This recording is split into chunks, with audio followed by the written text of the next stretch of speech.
Hello everyone, welcome to my YouTube channel Prakshi classes.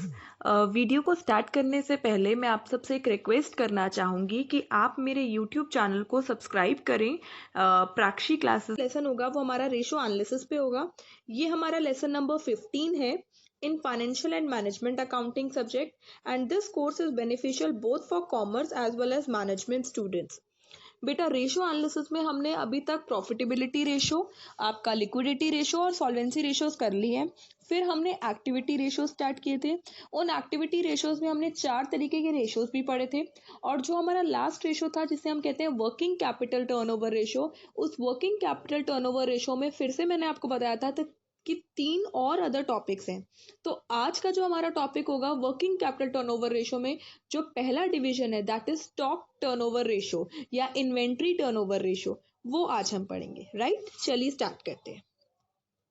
Stock turnover ratio, बेटा इसको inventory turnover ratio भी बोला जाता है। क्या बोला जाता है इसको? Inventory turnover ratio.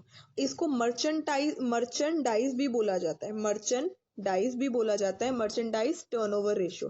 कुछ भी बोलो, बात बराबर है। स्टॉक टर्नओवर रेशो बोलो, इन्वेंट्री टर्नओवर रेशो बोलो या मर्चेंडाइज टर्नओवर रेशो बोला, क्योंकि स्टॉक का मतलब इन्वेंट्री होता है, इन्वेंट्री को मर्चेंडाइज भी बोला जाता है। Clear? Okay. This ratio describes the relationship between the cost of goods sold and the inventory held in the business. Stock turnover ratio किसके बीच में रिलेशनशिप देखता है? जो गुड्स आपने सेल आउट करे हैं उनकी क्या कॉस्ट है, that is cost of goods sold, और क्या वो जो गुड्स आपने बनाए थे दैट इज वो इन्वेंट्री कितनी है बिजनेस में। ठीक है, this ratio indicates how fast inventory और स्टॉक इज कंज्यूम्ड और सोल्ड। बेटा, टर्नओवर का मतलब ही होता है टाइम्स, कि कितने बार या कितने टाइम्स आपका जो इन्वेंट्री है या जो आपका स्टॉक है वो कितनी जल्दी कन्वर्ट हो रहा है या कितनी जल्दी वो कितना कंज्यूम हो रहा है। और कंज्यूम मतलब वो सेल आउट हो रहा है। इन्वेंट्री जो है, जो स्टॉक है, वो बनाई किस लिए जाती है? सेल आउट करने के लिए। तो जो चीज सेल आउट हो रही है इसका मतलब वो कंज्यूम्ड की जा रही है कंज्यूमर्स से। तो कैसे या कितने टाइम्स गुना हमारी इन्वेंट्री या जो स्टॉक हमने बनाई वो कितनी जल्दी सेल आउट हो रही है, वो दिखाता है stock turnover ratio. It basically counts the number of times a stock rotates, completes a cycle in one given accounting period and the sale it affects in the same period. बेटा, ये basically क्या count करता है? कितने number of times, 1 time, 2 time, 3 time, 4 time, 5 time, कि एक stock जो होती है हमारी, जो इन्वेंट्री जो हमने प्रोडक्शन करी वो रोटेट करती है, कंप्लीट करती है एक cycle in a one given accounting period. कैसे हमारी स्टॉक रेवेन्यू तक, कैसे हमारी स्टॉक सेल्स तक एक सर्कल कमाती है। जैसे फॉर एग्जांपल एक बात बताओ, एक प्रोड्यूसर है, इसने रॉ मटेरियल खरीदा, रॉ मटेरियल से इसने वर्क इन प्रोग्रेस बनाया, वर्क इन प्रोग्रेस से इसने फिनिश गुड्स बनाए, and these finish goods are known as inventory. Right, अब ये जो इन्वेंट्री इसने बना दी ये तो हमारी स्टॉक हो गई। ये स्टॉक कैसे कन्वर्ट होती है सेल्स में, और सेल्स से जो पैसा आता है वो पैसा फिर से रॉ मटेरियल खरीदने में यूज होगा, फिर से वर्क इन प्रोग्रेस बनेगी, फिर से फिनिश गुड्स बनेंगे, फिर से इन्वेंट्री बनेगी। इनडायरेक्टली जो इन्वेंट्री आपने अपने गोडाउन में सेव करके रखी, जो इन्वेंट्री आपने गोडाउन में स्टॉक करके रखी, उसको कैसे कन्वर्ट करके सेल्स में किया जा रहा है, और वो सेल्स फिर से इन्वेंट्री कैसे बना रहे हैं। इसलिए वो लाइन लिखी गई थी कि कैसे एक इन्वेंट्री या स्टॉक रोटेट करती है एक गिवन अकाउंटिंग पीरियड में, दैट इज एक पूरे फाइनेंशियल ईयर में, और कैसे वो सेल्स को इफेक्ट करती है। इन्वेंट्री से कैसे सेल्स तक आती है, वो कैसे सर्कल कंप्लीट करती है, फिर सेल्स से वापस इन्वेंट्री कैसे जाती है, वो सर्कल, पूरा सर्कल कैसे कंप्लीट किया जाता है, ये हमें कौन बताता है? Stock turnover ratio. So it calculates the speed with which the company converts stock that is lying about to sales that is revenue.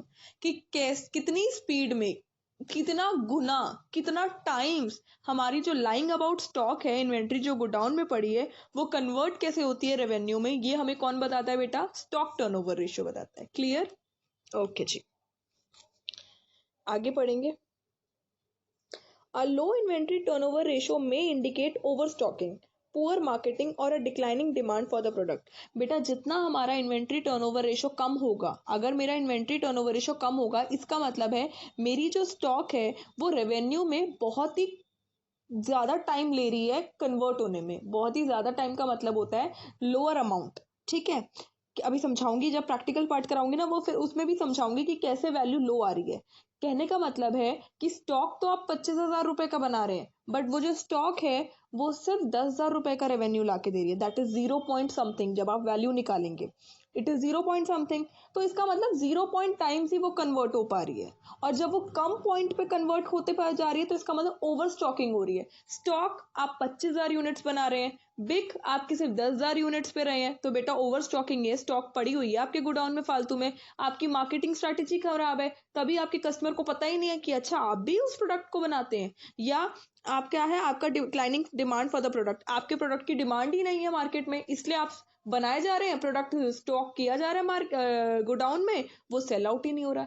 मेरा कहने का मतलब ये, स्टॉक टर्नओवर रेशो का जितना बड़ी वैल्यू होगी, इसका मतलब वो स्टॉक उतने ही गुना मल्टीप्लाई करके सेल आउट हो रही है। बार बार वो स्टॉक बनती है और बार बार वो सेल आउट हो जाती है, तभी मेरा स्टॉक टर्नओवर रेशो ज्यादा आ जाता है। बट मेरा स्टॉक टर्नओवर रेशो तब कम होता है जब मेरा फालतू की चीजें गोडाउन में पड़ी है, वो सेल आउट ही नहीं हो रही, ना तो कस्टमर उसको लेने आ रहा है, डिमांड ही नहीं कर रहा, या आउटडेटेड हो गई है, कोई और वर्जन आ गया मार्केट में इस स्टॉक से बड़ा, तो लोग उसको डिमांड कर रहे हैं, मेरी प्रोडक्ट को कोई देख ही नहीं रहा, या मेरी मार्केटिंग स्ट्रैटेजी इतनी पुअर है कि मेरे प्रोडक्ट को मैं कस्टमर तक पहुंचा ही नहीं पा रही हूँ। ये रीजन होते हैं कि लो स्टॉक टर्नओवर रेशियो होता है। और अगर ये हाई स्टॉक टर्नओवर रेशियो है तो वो इंडिकेटर है गुड इन्वेंट्री मैनेजमेंट का, कि कंपनी की जो इन्वेंट्री की पॉलिसी है कि इतना ही अमाउंट इन्वेंट्री कंपनी बनाएगी और इतना जल्दी वो सेल आउट करेगी। कंपनी को सेल आउट अपने कस्टमर्स तक प्रोडक्ट हमारी जिम्मेदारी है पहुंचाना। And higher demand for the product, obviously बात है, अगर वो टर्नओवर रेशियो ज्यादा है, इसका मतलब हमारी जो इन्वेंट्री है वो सेल आउट बहुत जल्दी होती जाती है और बहुत 4 राउंड क्लियर करती है। 4 राउंड का मतलब है पहले राउंड में जो इन्वेंट्री बनी वो सेल आउट हो गई, फिर दोबारा सेकंड राउंड में इन्वेंट्री बनी, फिर सेल आउट हो गई, फिर तीसरे राउंड में भी सेल आउट हो गई, चौथे राउंड में भी सेल आउट हो गई। It takes 4 complete rounds to make all the sales. तो इसका मतलब हायर डिमांड है हमारे प्रोडक्ट की। A high ratio is the good for the company. Low ratio indicate that stock is not consumed or sold or remains in a warehouse for a longer period of time. अगर वो high ratio है तो obviously बात है, बहुत अच्छी चीज है, हमारी स्टॉक 4 गुना सेल्स में कन्वर्ट होके आ रही है। बट अगर वो लो रेशियो है तो या तो डिमांड नहीं है आपके प्रोडक्ट की, या आप अपने प्रोडक्ट को उस टाइम तक पहुंचा नहीं पा रहे हो, या वो बहुत टाइम से आपके गोडाउन में पड़ी हुई है, या स्टॉक कंज्यूम्ड ही नहीं हो रही है। There are many reasons for high turnover ratio or for low stock turnover ratio. बस आपको समझना है कि हमारा low stock turnover ratio इसलिए जा रहा है कि हमारे प्रोडक्ट में या तो कोई कमी है इसलिए कस्टमर डिमांड नहीं कर रहा, या हम अपने प्रोडक्ट को कस्टमर तक पहुंचा नहीं पा रहे, या हमारा प्रोडक्ट आउटडेटेड हो गया आपके ये कंपटीशन से। ठीक है, तो इन सब को पढ़ने के बाद कंपनी फिर अपनी इन्वेंट्री पॉलिसी फिर से इंप्रूव करती है। तो ये सारे रेशियोज हमें हेल्प करते हैं कि इंप्रूवमेंट के चांसेस लाने के लिए, इसलिए हम स्टॉक टर्नओवर रेशियो को पढ़ते हैं कि कैसे मेरी स्टॉक कन्वर्ट करके मुझे रेवेन्यू ला कर देगी, कितने टाइम्स वो कन्वर्ट हो जाएगी। क्लियर हुआ? अब आता है हमारा इसका फॉर्मूला। फॉर्मूला क्या है बेटा स्टॉक टर्नओवर रेशियो का? Cost of good sold upon average inventory. कितने जो गुड सोल्ड हुए इसकी कितनी कॉस्ट लगी डिवाइडेड बाय एवरेज इन्वेंट्री। ठीक है, कॉस्ट ऑफ गुड सोल्ड का फॉर्मूला क्या है? Opening inventory plus purchases plus carriage inward. Carriage inward होता है जो आपने एक्सपेंसेस पे करे for taking that purchases. Purchases आप मार्केट से लाते हैं, बट वो मार्केट से लेकर घर तक पहुंचाने में जो आप उसको फ्रीट पे करते हैं, जो कैरेज आप खर्चा पे करते हैं, वो क्या होते हैं? Carriage inwards. आपके मार्केट से, आपकी प्लेस ऑफ प्रोडक्शन से डेस्टिनेशन प्लेस तक लाने के लिए प्रोडक्ट को जो आप खर्चा पे करते हैं is known as carriage inward. तो carriage inward is always a part of purchases. Wages plus other direct charges. बेटा जो प्रोडक्शन को करने के लिए जितना भी खर्चा लगता है उनको बोलते हैं डायरेक्ट एक्सपेंसेस। जैसे फॉर एग्जांपल अगर पेन बनाना है तो जो पेन बनाने के लिए जो लेबर चाहिए, जो मशीनरी चाहिए, मशीनरी में जो फ्यूल डलेगा, जो इलेक्ट्रिसिटी पावर चार्जेस लगेंगे, वो सब क्या है? डायरेक्ट एक्सपेंसेस हैं, क्योंकि these expenses are directly related to the production. तो other direct charges minus the closing inventory. ये किसका फॉर्मूला है? ये कॉस्ट ऑफ गुड सोल्ड का फॉर्मूला है। और कॉस्ट ऑफ गुड सोल्ड का एक और फॉर्मूला है रेवेन्यू फ्रॉम ऑपरेशंस। आपने जो सेल किया, सेल्स में से अगर मैं प्रॉफिट मार्जिन हटा दूं तो वो क्या आ जाएगा? कॉस्ट पोर्शन आ जाएगा। कॉस्ट किसकी? जो गुड्स आपने सोल्ड किए।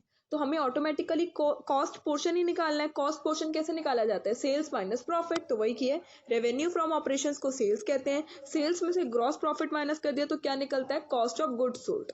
और एवरेज इन्वेंट्री कैसे निकलती है? Opening stock plus closing stock divided by 2। Opening stock मतलब साल की शुरुआत में कितनी स्टॉक थी और साल के एंड में कितनी स्टॉक रह गई, उसको बोलते हैं क्लोजिंग स्टॉक। डन। तो फॉर्मूला समझ आया, कंसेप्ट क्लियर हुआ। अगर कोई डाउट होगा तो आप लोग मुझे कमेंट सेक्शन में जरूर पूछिएगा। सो thank you so much guys for listening this video. I hope ये वीडियो आपको पसंद आए। पसंद आएगी तो लाइक करना है, शेयर करना है और अपने फ्रेंड्स को बोलना है ज़्यादा से ज़्यादा वीडियोस देखें और अपने फ्रेंड्स को बोलें शेयर करें। एंड मुझे कमेंट सेक्शन में बताइएगा अगर कोई डाउट आता है तो प्लीज़ बताइएगा, और अगर अच्छी लगे तो भी कमेंट जरूर करना है। So thank you so much, bye bye, take care.